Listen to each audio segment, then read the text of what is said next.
Ahí me avisó la máquina que estaba grabando. Bienvenidos a todos los que están formando parte del webinario INTA Junín. Desde ya les agradecemos por acompañarnos y por permitirnos transmitir los conocimientos generados dentro de la unidad hacia el público en general. Hoy, el tema de hoy va a ser poda del olivo, poda de formación, de producción, de rejuvenecimiento y mecanizada. Así que le cedo la palabra a Adriana Banco, que va a continuar con la presentación. Muchas gracias. Bueno, hola, buenas tardes. Voy a compartir pantalla.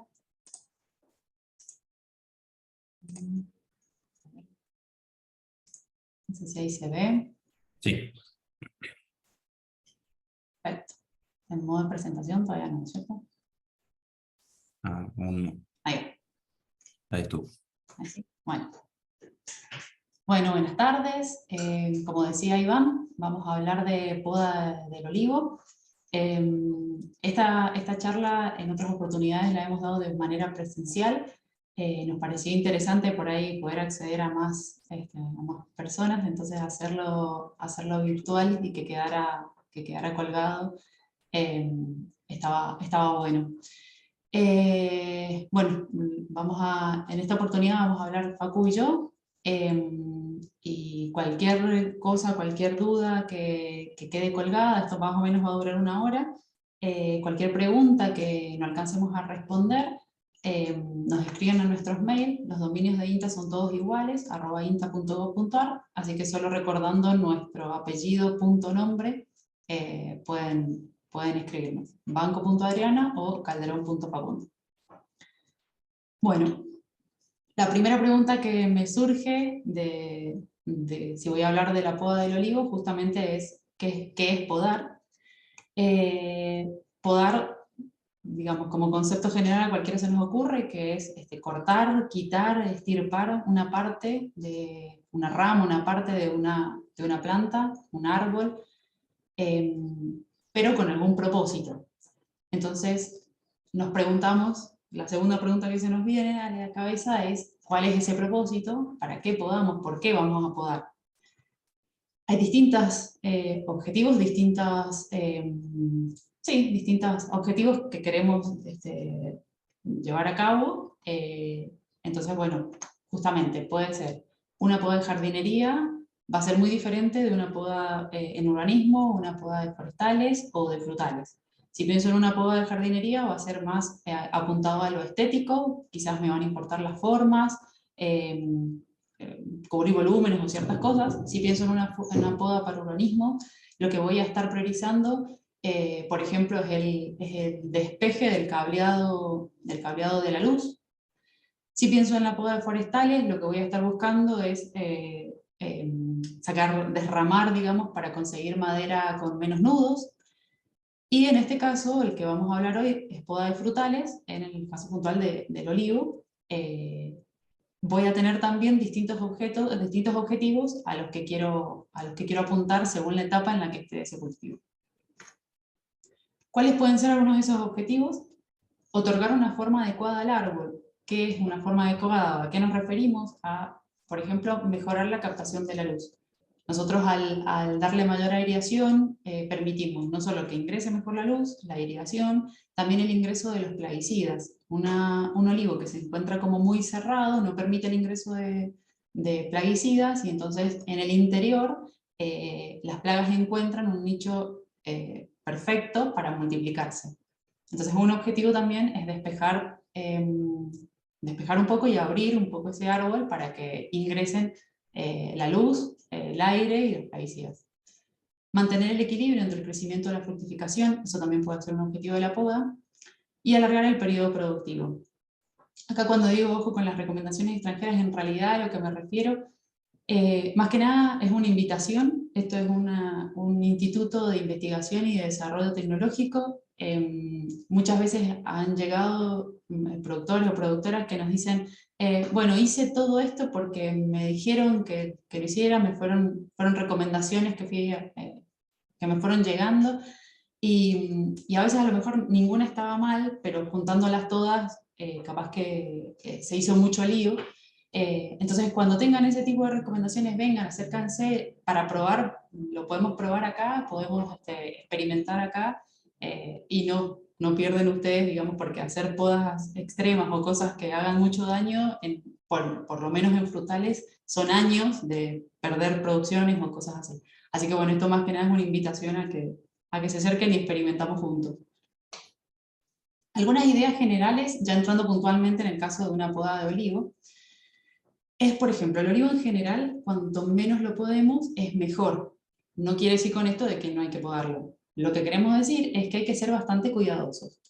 El olivo, para quienes no sepan, tiene un periodo improductivo, que a veces lo mencionan como el periodo off, y un periodo productivo, que es el periodo on. Esto se llama becería, años con mayor producción y años de menor producción.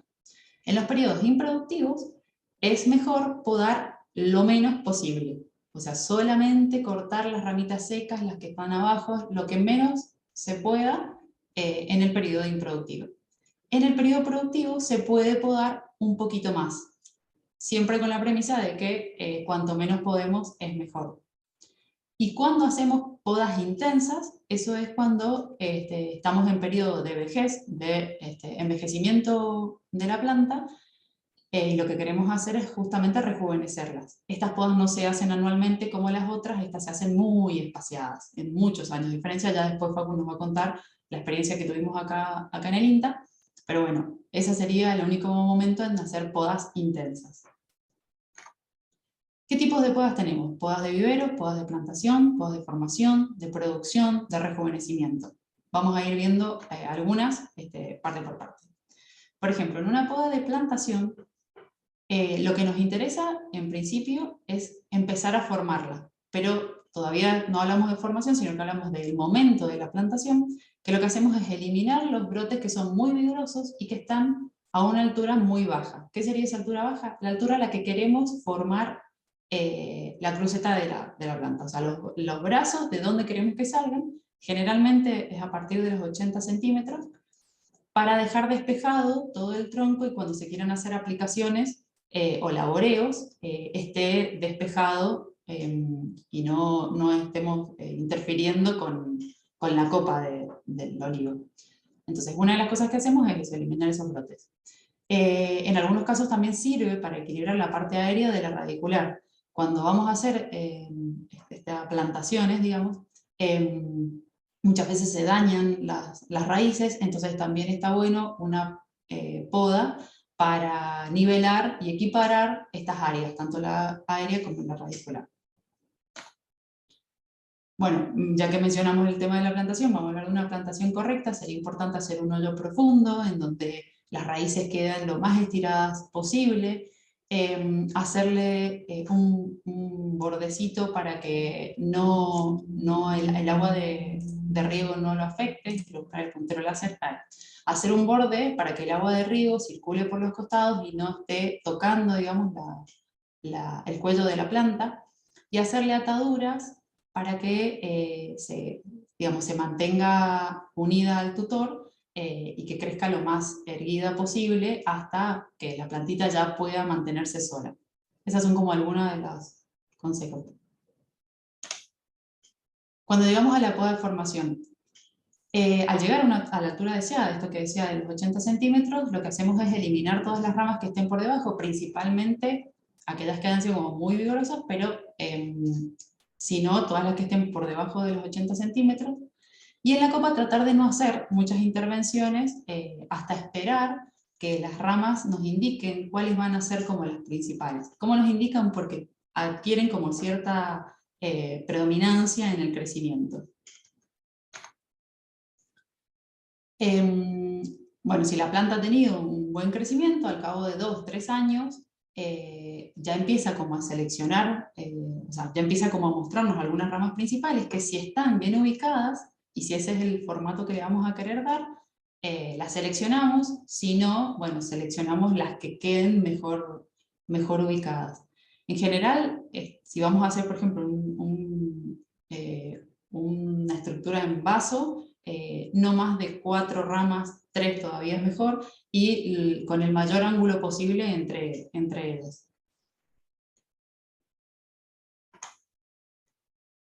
Vamos a hablar de la poda de producción. La poda de producción, como les decía, cada una de las podas va a ir teniendo objetivos diferentes. En el caso de poda de producción, los objetivos que tenemos es mantener el tamaño de la copa al espacio asignado según la densidad y el marco de plantación.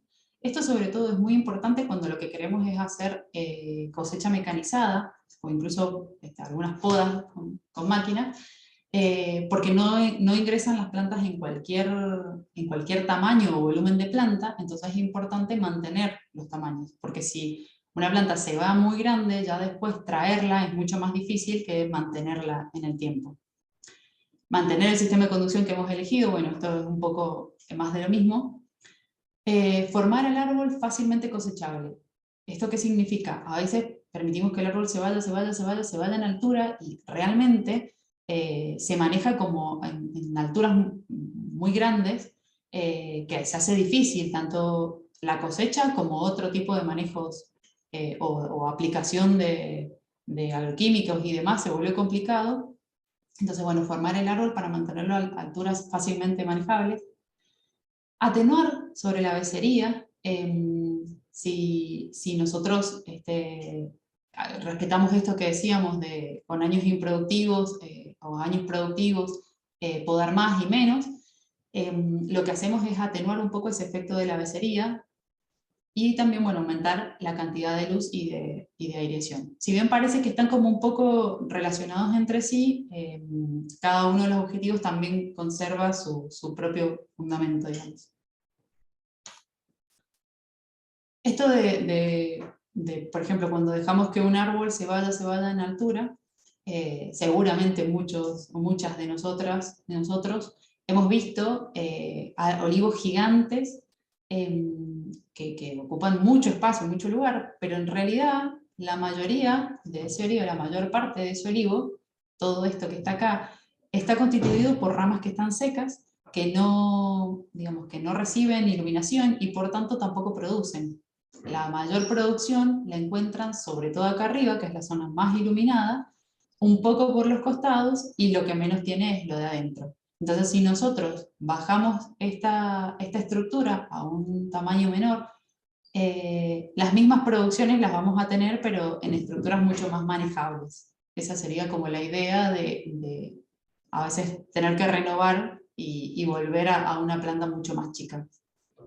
Sería mucho mejor conservarla en el tiempo y no esperar a que llegue a esto, pero bueno, va pasando y se va como envejeciendo y se va llenando de leña, por decirlo de alguna forma.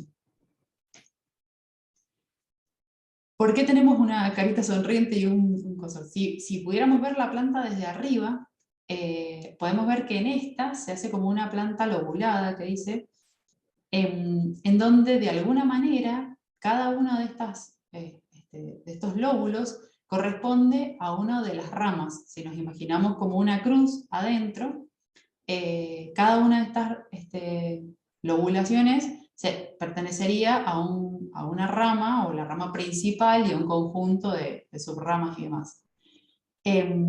Esto lo que permite es que más parte de la planta haya más superficie, que esté soleada, que haya más ingreso de luz, a diferencia de esto. Esto lo que hace es que se junte, digamos, todas las ramas estén como mucho más amontonadas y que haya menor superficie de contacto con la luz, mayor sombreo acá adentro.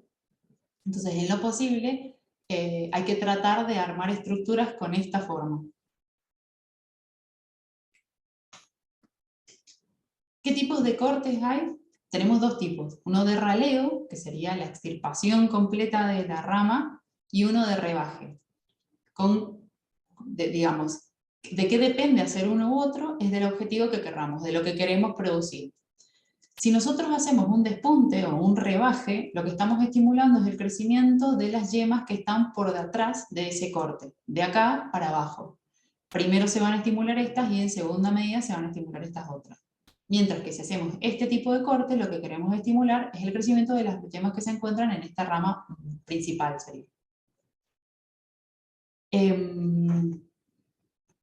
Sí, venía eso. ¿Cómo hacer un corte correcto? Cuando los cortes son muy gruesos, como en la figura A, tenemos una rama principal que tiene un brazo y lo queremos cortar. Un corte correcto sería lo que se ve en la figura B, bueno, ya spoileé el... pero lo que se ve en la figura B sería un corte correcto. ¿Por qué? Porque si hacemos un corte muy al ras, cuando este material empieza a secarse, genera hacia adentro como una especie de triángulo de muerte de células. Eso lo hace para defenderse de que no ingresen patógenos o cualquier microorganismo que pueda afectarlo. Si este corte lo hacemos muy sobre el ras, este secado se produce sobre la rama principal y afecta los vasos vasculares de esta rama principal que sí nos interesaba conservarla. Solo queríamos sacar esta. Si lo hacemos muy largo y dejamos muchos centímetros por encima, nos queda este toconcito, si bien no va a afectar los vasos vasculares, pero va a generar, digamos, va a estimular el crecimiento de las yemas que estén acá en la periferia de este brotecito, de este toconcito, y no las que queríamos estimular de la rama principal. Entonces, por eso, este sería un buen corte. Aquel que permita esa muerte celular que ingrese, pero no afecte los vasos vasculares, y a su vez que tampoco alcance para estimular el crecimiento de acá de la periferia. Una forma clásica por ahí de verlo es ir eliminando las ramas viejas que quedan debajo de los últimos crecimientos. Si uno mira el árbol desde adentro, si uno se mete adentro de la copa e intenta ir podando las ramas, digamos, desde adentro, va a notar que existen ramas nuevas, crecimientos nuevos como este, y que por debajo de ese hay crecimientos viejos que se van secando. Bueno, ir podando esos crecimientos viejos nos permite, primero, ir despejando mucho material que ya no sirve, y segundo, ir renovando, porque va permitiendo siempre como volverse y mantenerse más cerca del tallo principal, sería, y mantener crecimiento nuevo. Hacer un raleo de ramas de 3 o más años es una manera de ir podando, hacer una poda de producción. Eliminar los chupones que crecen hacia el interior o mal ubicados, ramas superpuestas, dañadas o enfermas. Bueno, no sé si todos entienden lo que significa un chupón. Los chupones son esos crecimientos que son demasiado vigorosos, que no son productivos, y que lo único que hacen es quitarle vigor al crecimiento que nos interesa, que es el de la producción. Entonces, por eso, ese tipo de chupones lo eliminamos. Dejar brotes poco vigorosos en el interior del árbol para proteger las plantas del sol. Esto sobre todo cuando las plantas sí tienen una buena exposición a la luz solar. Está bueno dejar algunos brotes porque el exceso de luz solar, digamos, por ejemplo, si hacemos una poda un poco severo o alguna rama muy grande nos despejó mucho las ramas principales, la rama se puede quemar por el sol. Entonces, dejarle algunos brotes poco vigorosos ayuda a proteger esas ramas. Eliminar las ramas excesivamente bajas que dificulten el paso de la máquina o las labores. Lo que algunas veces conocen como el faldón, eliminarlo para permitir justamente estas labores culturales. ¿Con qué intensidad vamos a podar? Bueno, esto va a depender. ¿De qué va a depender? Lo primero que dijimos era de la cosecha precedente, del año, digamos, anterior, si era un año de alta o de baja carga. El estado vegetativo de los árboles también nos va a indicar con qué intensidad vamos a podar. La densidad de plantación y el tamaño de las plantas en el momento en que vamos a plantar, eso también nos va a determinar si vamos a podar un poco más o un poco menos. Y la disponibilidad de agua. Sobre todo cuando hacemos podas muy intensas, es importante contar con agua para que, bueno, después de ese estrés que le hemos hecho no le sumemos otros estreses. Ahora los dejo con Facu, que él les va a contar la segunda parte. Dale. A ver, dejo de Ahí, compartir. no sé si ahí están viendo el mío. Ahí va queriendo. Sí, Se ve. ustedes me avisan. Ponerle en presentación. Sí. Ahí estamos. Uy, bien. Bueno, eso que vemos ahí es la colección de acá de Junín. Esto es fue lo que se vio al momento de iniciar una poda de rejuvenecimiento. Y bueno, vamos a hablar un poco de ese tema tomando parte de base de este ejemplo.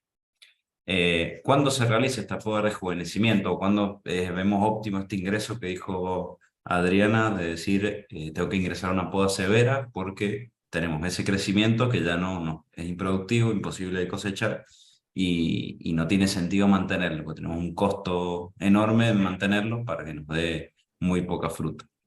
Cuando tenemos ese escaso crecimiento, vemos defoliaciones hacia adentro de la planta con muy poca cantidad de hojas, que vemos todas ramas secas hacia adentro de la planta y en la periferia todas las pocas hojas que tiene. Cuando ese decaimiento general de la planta, la escasa producción o el derivado de toda esta falta de hojas para alimentar frutos y de brotes productivos, y cuando ya se torna imposible cosechar y poder curar. Entonces esto también genera un vicio, digamos, de generar focos de plagas y enfermedades que sobre todo atacan, o las más conocidas atacan también a plantas en decaimiento o severamente improductivas, montes abandonados.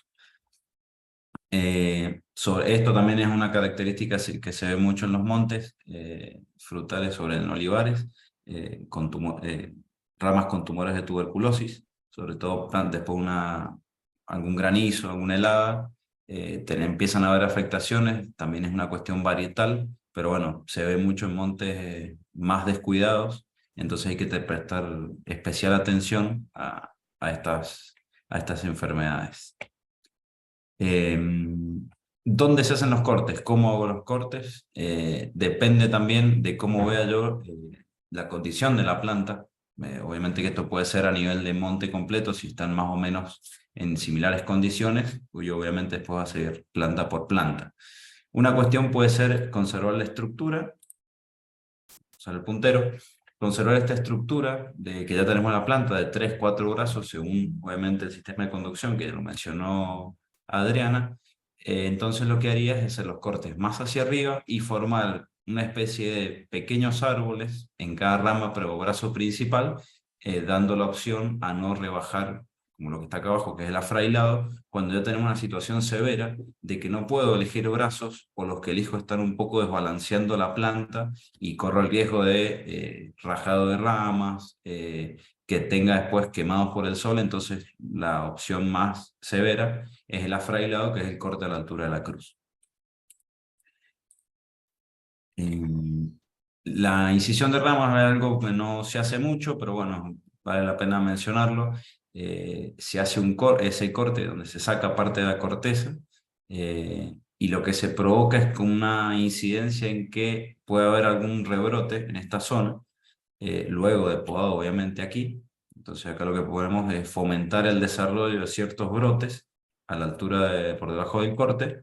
Entonces vemos acá y podemos después elegir cuáles brotes y cuáles no van a ser mis brazos reemplazantes de este que corto acá arriba. Pero en general, por ahí, si en algunos montes ya se ven estos brotes sin necesidad de hacer esa incisión, entonces ya puedo ir eligiendo qué brotes dejo y cuáles no en estas podas de rejuvenecimiento. El manejo de los rebrotes. Uno tiene esa cantidad de rebrotes que salen de la planta, entonces tengo que saber elegir cuáles dejo y cuáles saco, ¿no?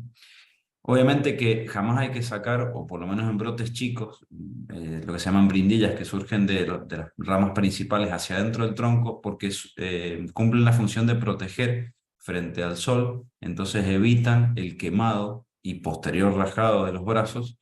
Entonces es importante dejar siempre una protección, digamos, de hojas y de brindillas hacia adentro de la copa. Pero en general, cuando vamos a elegir nuestros futuros brazos, suponiendo en una estructura en vaso tradicional, es el aclareo, dejando los 3 o 4 mejor situados y elimino los que están muy bajos, los que voy a sacar en un próximo corte, porque puede que no sea en el inmediato, pero sí ir sabiendo, imaginarse la estructura en la cabeza de uno, digamos, cuáles brazos son nuestros futuros productivos, y elegirlos.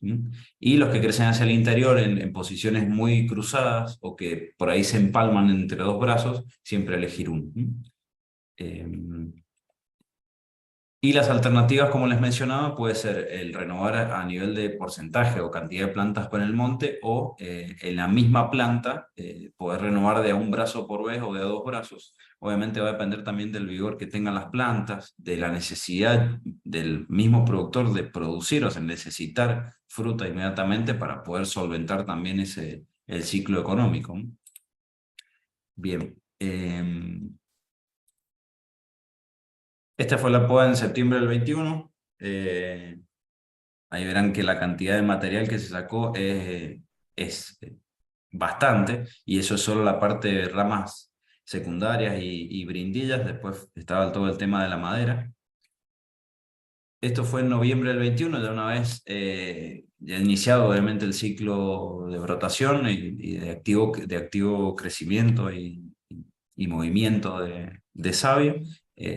Una vez que se retiró la madera, que es algo importante a tener en cuenta, obviamente riegos abundantes, sin tocar el cuello de la planta, que en este caso obviamente ya están más desarrolladas, ya se tenían los camellones y los surcos para el paso del agua, el riego superficial. Esto es noviembre del 21. Y en marzo del 22 ya vemos acá toda esta generación de brindillas, donde ahí tenemos nuevos crecimientos, vamos a poder elegir. Obviamente acá hay que tener cuidado con los rebrotes al pie de la planta, hay que tenerlos muy controlados porque en muy poco tiempo se pueden ir en vicio, que se llamaría, o con grandes crecimientos de chupones bien grandes, y bueno, después no se nos complicaría en horas de trabajo para el sacado. Obviamente la fertilización y los riegos son importantes, y obviamente no desbalancear en gran medida con fertilizaciones muy abundantes si lo que queremos es volver a formar el árbol, porque podemos cometer el error de aportarle mucha agua y exceso de fertilizantes, y bueno, volver otra vez al ciclo improductivo o al ciclo vicioso y tener que hacer podas severas. Esto es junio del 22, donde vemos todos esos crecimientos nuevos. Se bajaron bastante las plantas. Estas plantas generalmente, o en su momento antes de podarlos, se tocaban entre ellas, inclusive están a 10x10, si mal no recuerdo, y bueno, eran estructuras muy grandes, imposibles de cosechar, y no tenían sentido. Más allá de que es una colección que se mantiene por cuestiones varietales, hay una gran cantidad de variedades, y no con un fin netamente productivo. Acá tenemos una imagen, esta es una imagen aérea, cómo quedaban estas formas globosas que decía la Adri, de esas entradas de luz que necesitamos. Entonces, bueno, eso es importante mantenerlo. Y esto es marzo del 23, ahí vemos cómo se han vuelto a esa forma globosa, esa necesidad de achicar las plantas y bueno, volver a una estructura productiva, y que no esté seca adentro, digamos, porque también es foco de enfermedades, sobre todo en estas colecciones de olivos, que necesitamos mantener las variedades. Bien, y recordar como una lista de cuestiones al hacer cuando hacemos cortes gruesos, que es pintar estos cortes. Simplemente puede ser con una pintura látex, que es una barrera física para el ingreso de ciertas plagas o enfermedades. Ya ven algunos también con fungicidas, eso digamos es una lección y tema de costo, y no esperar tampoco mucho tiempo después de podar para hacer esa pintada de cortes, sino que tratar de hacerlo inmediatamente hecha la poda. Siempre el foco en un estado sanitario, riegos y fertilización. Si tenemos plantas enfermas, siempre hacerlas al final, cuidar el estado de las herramientas en cuanto a la limpieza, sobre todo si se sabe que hay plantas enfermas, para evitar el contagio a otras. Y lo de los rebrotes al pie es importante, que no se nos vayan en cantidad y en crecimiento. Y eso, como les mencioné al principio, la logística de la madera extraída es algo importante a tener en cuenta, porque por ahí uno se encuentra en la situación de que terminó de podar, se da vuelta y tiene un montón de madera en el monte sin sacar y tiene que ingresar con el agua, con la maquinaria, y no se puede. Entonces eso también es hacerlo escalonadamente y poder ubicar esa madera y lograr ubicarla, ¿no? Y tener el espacio para después hacer las labores. Un poco de poda mecánica rápidamente, que un ensayo que hemos hecho, obviamente sabemos no es ninguna novedad, el 70% de los costos se van en poda y cosecha, por lo tanto surge alguna alternativa o ciertas necesidades de una poda mecánica o semi-mecanizada. Estas poda mecánica es no selectiva. ¿En cuanto a qué se refiere? Que no elijo qué brotes elegir o no, como recién estábamos viendo. En este caso no, es como hacer no selectiva, no puedo seleccionar los brotes, entonces puedo recurrir a o caer en rebrotes excesivos que generan chupones, un aumento de la intensidad de poda a posteriori, porque al generar muchos chupones pues tengo que podar más. Puedo bajar la eficiencia de cosecha en el caso de cosechas mecánicas, o de si es manual o semi-mecanizada, dificultar el uso de ciertas maquinarias como los peines eléctricos o algún tipo de paraguas o side-by-side.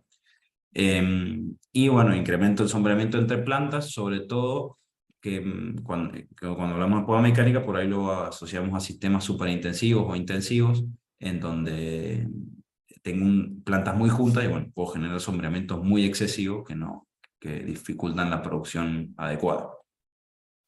El ensayo que hicimos rápidamente fue en Cañada Honda, pero más que nada acá quería señalar lo que es la poda unilateral y lateral. Si bien realizamos un control con riego deficitario primaveral como para restringir ese crecimiento de brotes, entonces se podaba tanto como unilateral o bilateral, que esto es lo que se llama un seto, podamos a un lado o en los dos lados. La cuestión es que se necesita controlar de alguna manera, en este caso fue con riego, esos crecimientos posteriores durante la temporada para que los brotes no sean excesivos. Entonces, como la poda es no selectiva, podo todo, entonces de alguna manera tengo que contrarrestar ese efecto negativo, o si se quiere decir, de la poda mecánica. Algunos resultados muy rápidamente. En años de baja carga, la poda unilateral produjo mucho más, o más que la bilateral, y en años de alta carga la bilateral funcionó un poco mejor. El contenido de aceite fue muy similar, todo esto era variedad herbosana con destino para aceitero, y es muy importante la relación entre el alto de la planta, o sea, el alto de copa que yo tengo, y lo que se llama la calle libre. ¿Para qué es esto? Para evitar el sombreamiento de las partes bajas y más internas de las copas. Entonces yo optimizo la entrada de luz hacia todas las partes de la planta y mantengo una cierta productividad por hectárea. Y obviamente especial atención en la becería. En este ensayo se vio mucho eso.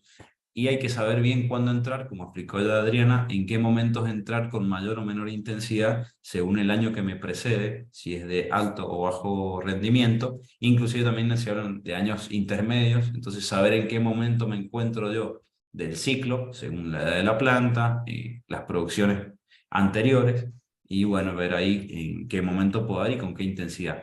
Por eso también es importante llevar un registro importante o detallado de las productividades que yo tengo por paño, por parcela.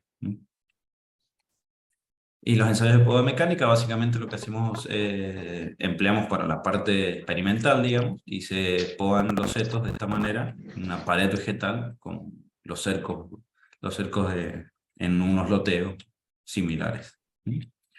Y como conclusiones parciales siempre, bueno, balancear lo que se llama entrefuertes, o sea, lo que yo tengo de copa y las aceitunas que yo quiero.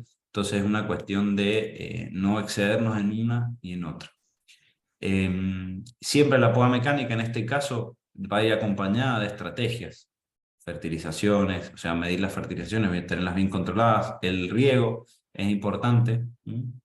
Entonces todas estas cuestiones que contrarresten el efecto no selectivo de la poda mecánica nos van a ayudar a controlar y mantener la estructura de la planta, sobre todo en estructuras intensivas.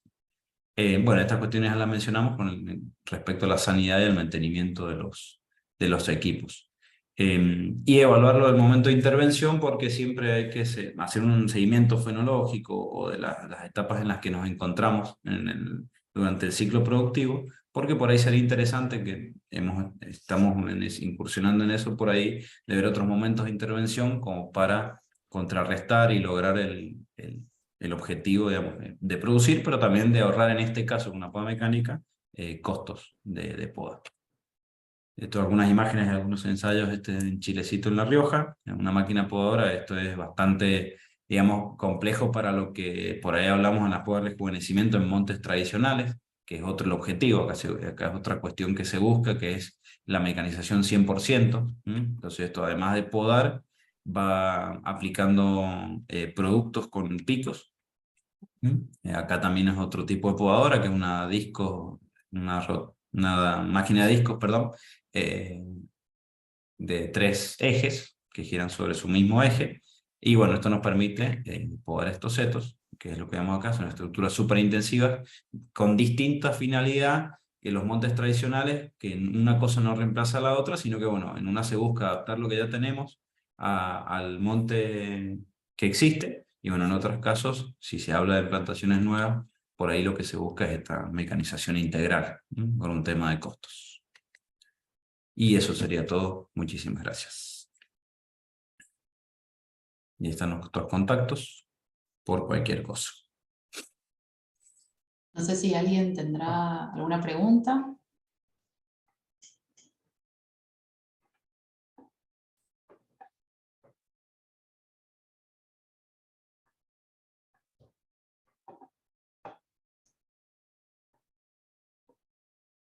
Hola Sí, chicos, sí.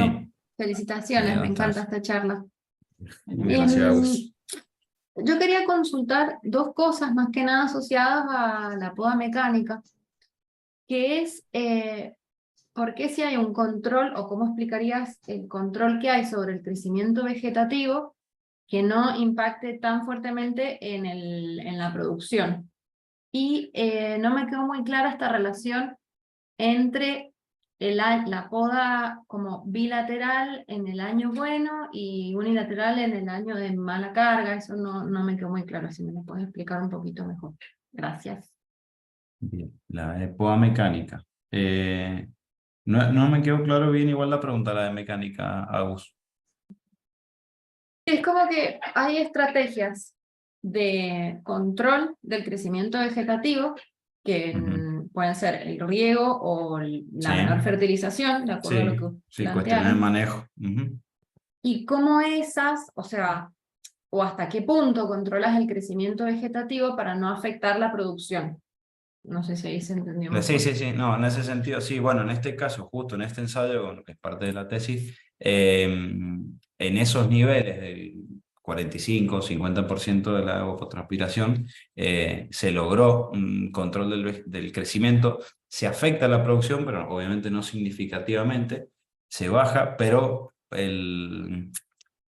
se busca más el beneficio del ahorro en la parte mecánica, de podar mecánicamente, entonces, bueno, sacrificas un poco de rendimiento al aplicar menos agua, pero logras mantener, que es lo que se busca en olivos, sobre todo, que tienes muy becero, sobre todo algunas variedades, lo que buscas obviamente es tratar de el promedio achicar esa diferencia en el error, digamos, entre un año y otro, básicamente. Pero siempre vas a tener años off y on, siempre los vas a tener, no va a ser posible, digamos, que todos los años tengas 3, 4 años seguidos de las mismas producciones tal cual. Vas a tener oscilaciones, la cuestión es achicar esa oscilación.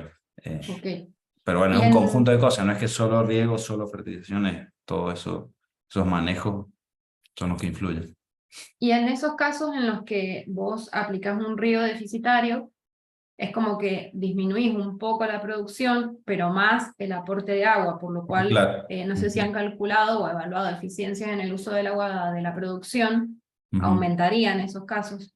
Mira, bueno, sí medimos, bueno, fue más un cálculo, en agua se ahorró un 35%, en cantidad de agua aplicada, en este caso como era bombeo, era significativo porque era un costo de bombeo menos.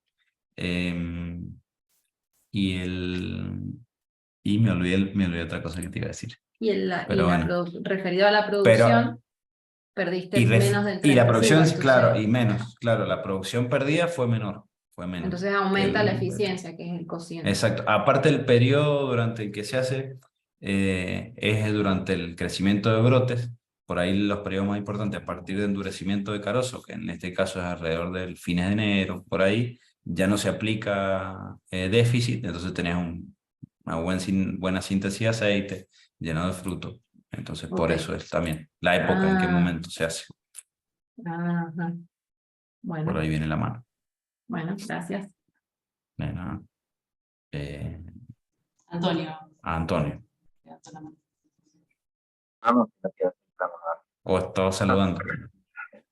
Sí, una aclaración, no sé, me refiero si puedes ver un poco más la diferencia en la poda cuando es un año off y cuando es un año on. ¿Cuál es el motivo que a mí no me quedó claro? A mí lo que me aburro no me quedó claro. ¿Qué diferencia hay en la intensidad de poda? Porque no una vez era muy ligera o muy poca en un año y en el otro. Bien. Digamos, el año off es el año que tiene, digamos, como baja producción. En ese año, digamos, el año que tuvo baja producción, a la poda que le sigue sería, digamos, como que no se podría podar tanto. En general en el olivo es como que hay que tratar de podar lo menos posible. Cuanto menos se lo intervenga, es mejor. Uno cuando empieza a podarlo mucho, empieza a chuponear como muy rápido. Entonces, bajo esa premisa, el año que encima tuvo baja producción, al año siguiente va a tener alta producción, respetando estos ciclos de becería. Entonces, si va a tener alta producción y encima nosotros lo podamos mucho, va a hacer que chuponee más. En cambio, si un año de alta producción, al año siguiente va a tener una baja producción. Si nosotros ese año, digamos, como que sería, ese es nuestro año, nuestra oportunidad de por ahí poder podarlo un poquito más. Porque está bien, va, de todas maneras ya va a tener una baja producción al año siguiente. No sé si ahí se entiende un poco mejor. Porque, y aparte por otra cuestión, agrego lo de lo que dijo Adri, como las producciones se dan sobre estas brindillas de crecimiento, o sea, tenemos acá la punta del brote, digamos. Va a crecer, va a tener crecimiento vegetativo durante ese año, durante la temporada, digamos, y al año siguiente, a medida que se vayan induciendo y diferenciando todas las yemas adentro, al año siguiente, sobre ese brote, es el que va a producir las aceitunas. Si tenemos bajos crecimientos, muy poco, sobre ese brote muy chico, va a tener poca fruta, digamos. Entonces, si yo encima podo mucho, bueno, ahí es la cuestión eso. Ver en qué momento estoy, en cuánto crecimiento tengo, y ahí ves. Si tengo muchos crecimientos y tengo chance de producir mucha fruta, bueno, tal vez puedo llegar a podar un poco más. Si es al revés, no. Probablemente no tenga nada. Hay que ver en qué tipo de crecimiento vegetativo tengo también. Bueno, y la segunda, ya que estamos, no te dije que iban a hacer dos, pero ahora sí. Bueno. En relación a la poda, cuando hace la poda de rejuvenecimiento, en muchos frutales uno deja lo que se llama el tirasario, o sea, no se hace esa poda tan severa. En el caso de olivo,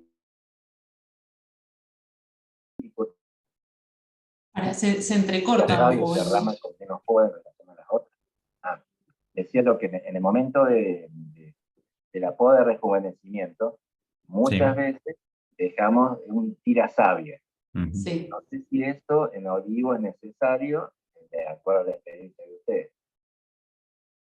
Sí, de hecho, ahí en algunas de las fotos que mostraba Facu, se alcanzaban a ver algunas ramas con tirasabia. No sé si todos saben, pero la idea de dejar esas ramas es justamente como que traccionen para el nuevo crecimiento. Mira, la 26, creo que ahí se alcanzan a ver atrás tuyo. Como que la idea es que traccionen para el nuevo crecimiento, entonces sí, se dejan... A ver si, esa, ahí es donde se ven mejor. Esas ramas que se han dejado ahí. Esto acá, estos tirasabios, es lo que decía el Antonio. Aparte, algunas veces otra no cuestión. se puede. Perdón, no, dale, Facu. No, bueno, no, y otra cuestión también lo que decía, lo de acá igual está totalmente pelado, ¿no? Pero también lo de la protección frente al sol, porque después tenemos el quemado de toda la parte interior de estas ramas, y ahí también entran enfermedades de plagas, se rajan las ramas, entonces tenemos otro peor consecuencia, digamos, que lo que quisimos hacer. Entonces también es una cuestión de protección del frutal en la parte interna, frente al sol, porque toda esa parte, al haber estado completamente cubierta de hojas durante mucho tiempo, nunca estuvo expuesta al sol, después de repente pasa a estar totalmente expuesta y tenemos problemas de quemado. Muchas veces no se puede, no es que siempre se puedan dejar, pero la idea es que en lo posible se dejen algunos tirasabias justamente para fomentar el crecimiento de los nuevos brotes, digamos. ¿Sabes? Dale, Bárbaro, muchas gracias. De nada. Diana. Diana. Sí, una preguntita. Esto de los ensayos de riego deficitario, ¿estuvieron asociados con análisis de calidad del aceite de oliva? Y si estuvieron, no. Ujú. No. En el caso no. Fue solamente contenido graso y ahí quedó. Ajá. ¿Y tienen referencia de la bibliografía, por ejemplo, en eso, si hay si se ve afectado o no, mejora? En la calidad, no sé, Adri, si tenés algo para... En general, no, y en general como que lo que veíamos que no habíamos, digamos, el momento en el que se aplica los déficits hídricos fueron como anteriores al llenado de los frutos y demás, entonces como que no afectábamos tanto durante la oleogénesis y procesos así. Como que la idea era afectar más el periodo vegetativo de la planta y no el productivo. Entonces, por eso tampoco no se hizo muchos análisis de calidad más que la materia grasa. No.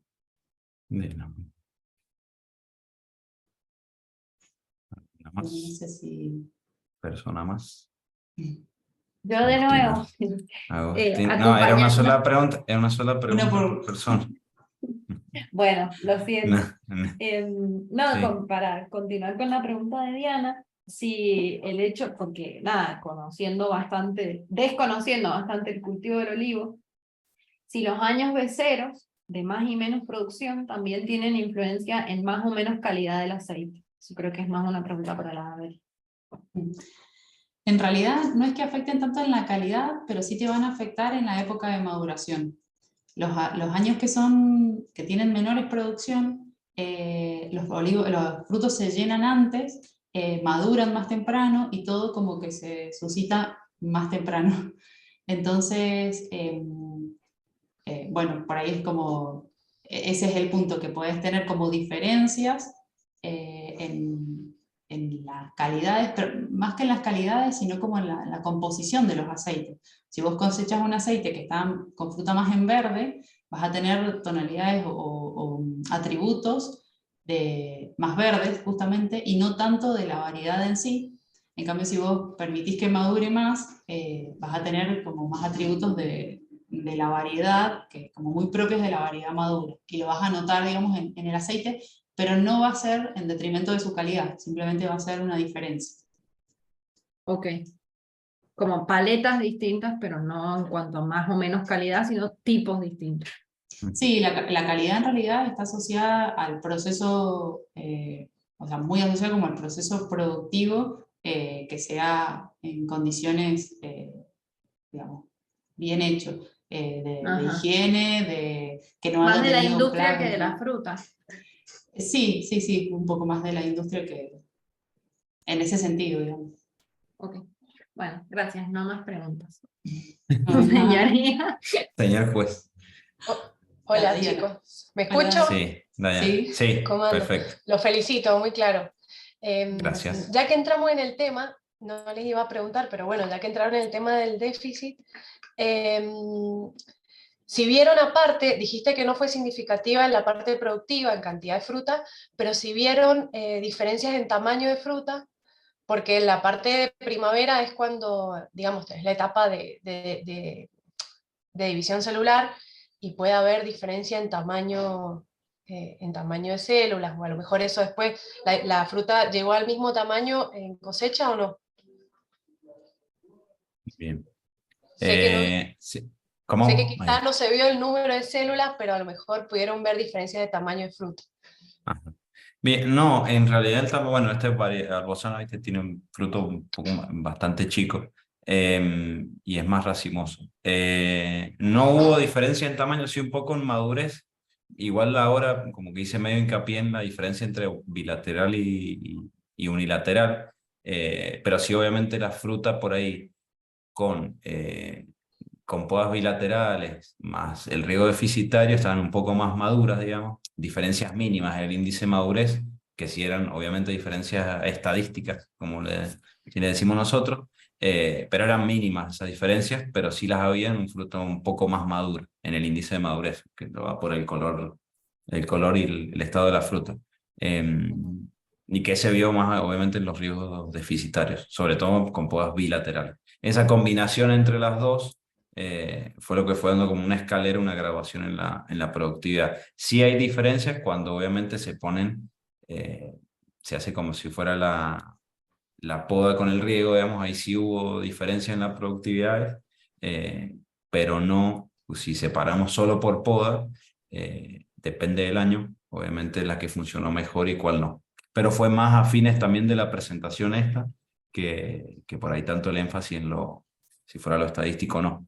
Pero 100 años esos de baja carga, que lo había puesto, tuvo más efecto, digamos, o influyó más negativamente la poda bilateral en esos años de baja carga, porque se podaron ambas caras, o sea, fue más intensa, si que se quisiera decir, y en el año de alta carga, la unilateral dio mejor productividad o fue menos negativa, porque se podó menos en un año de alta carga.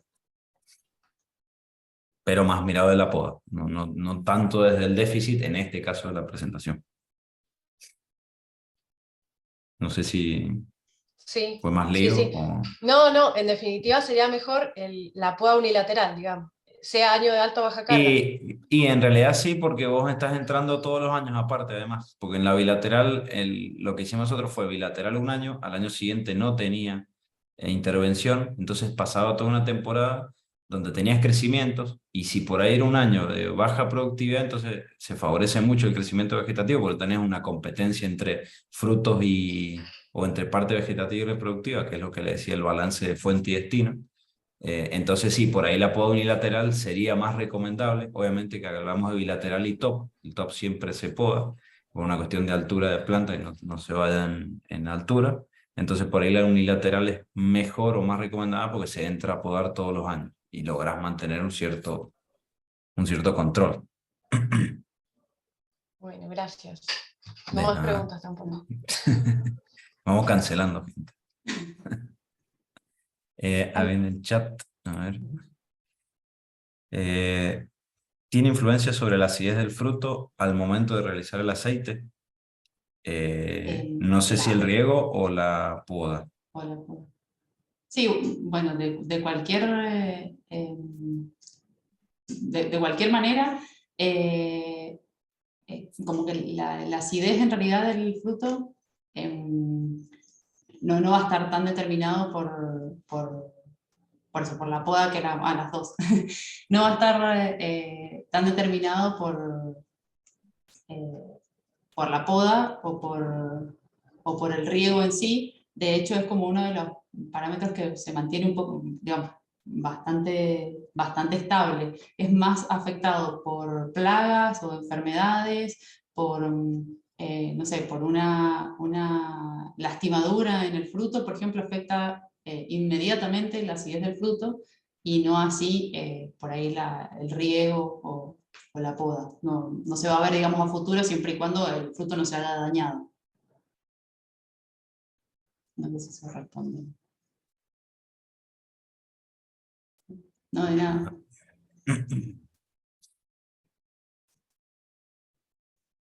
No sé si hay alguna más. Si no, hemos terminado más que puntuales, ¿eh? A la 1, a las 2 y a las 3. Bueno, chicos, excelente. Bueno, Muchas gracias. bueno. Agradecemos otra vez A ustedes. que nos los estén asistentes. acompañando. Los esperamos, como siempre, el primer jueves de cada mes con el próximo webinario de INTA Junín. Vamos a comunicar en breve cuál va a ser el próximo tema, y la charla que ustedes acaban de escuchar va a quedar colgada en el canal de YouTube de INTA Junín, del Centro Regional, para que después puedan acceder cuando lo consideren necesario, cuando puedan. Así que muchas gracias, nos vemos. Hasta luego. Chao, gracias. Chao. Chao, gracias. Chau, Chao, gracias. gracias.